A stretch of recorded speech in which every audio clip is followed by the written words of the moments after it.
আসসালামু আলাইকুম গাইস। তো আমি এখন আছি হাওরে। তো হাওরের প্রাকৃতিক সিনারি গুলো আপনাদেরকে দেখাবো। তো আপনারা পুরো ভিডিওটি দেখবেন, ভিডিওটি না টেনে।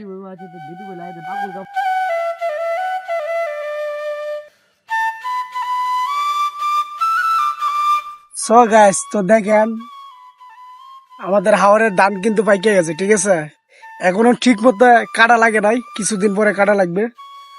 তো আপনারা ভিডিওটা দেখবেন, অসাধারণ একটা ভিডিও দিব আপনাদেরকে আজকে উপহার। তো পয়লা বৈশাখে তো দেখেন শহরের মানুষগুলা ঘোরাঘুরি নিয়ে ব্যস্ত, আর আমাদের গ্রামের মানুষগুলা এই যে ধানগুলা কিভাবে বাড়িতে নেবে। তো ভাই কি আর বলবো, দেখেন গ্রামের ছোট ছোট ছেলেগুলো কিন্তু মারাত্মক পরিশ্রমী, ঠিক আছে। অনেক অনেক পরিশ্রম করে ধানগুলা নেওয়ার জন্য বাড়িতে। তো আমি এখন যে জায়গায় আছি, এই জায়গাটা হচ্ছে আমাদের এলাকায় বিখ্যাত একটা জায়গা। জায়গাটার নাম হইলো বড় ভাই। তো বড় ভাইদের গাছের নিচে আমি আছি। এটা অনেক অনেক পুরনো একটি গাছ। তো এখানে মানুষের ধান কেটে শরীর যখন ক্লান্ত হয়ে যায় তখন এখানে বসে, তো বসে একটু আরামায়েশ করে, নয়তো ভাত খায়। এই তারপরে আবার কাজে লেগে যায়, যে দেখতেছেন কাজ করতেছে, ধানগুলা লাটতেছে শুকানোর জন্য।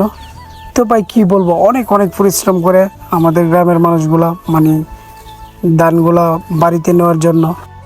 তো আমরা যারা শহরে থাকি, তো আমরা এরকম গ্রামের প্রাকৃতিক সিনারিগুলো দেখতে পারি না।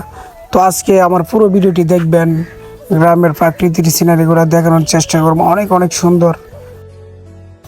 আর একটা কথা, আমাদের গ্রামের মানুষ যখন শহরে যায় অনেকেই বলে আমাদের গ্রামের মানুষগুলো কিনা খেত চাষা। তো এগুলো বলা ঠিক না, ঠিক আছে। আমাদের গ্রামের মানুষগুলো যদি এত পরিশ্রম করে ধান ফসল না ফলায়, হ্যাঁ, তাহলে কিন্তু আপনারা শহরের মানুষগুলা ভাত না খেয়ে মরে যেতে হবে, ঠিক আছে। এই যে এটা হচ্ছে বোমা মেশিন, এটা দিয়ে এই যে ধানগুলা চুরে। তো ধানগুলা চুরার পরে এখানে আমাদের এটাকে বলা হয় কলা। কলাতে রোদ লাগাই, এই যে রোদ্রে দিছে ধানগুলা শুকানোর জন্য, পাশাপাশি বনগুলো দিছে শুকানোর জন্য।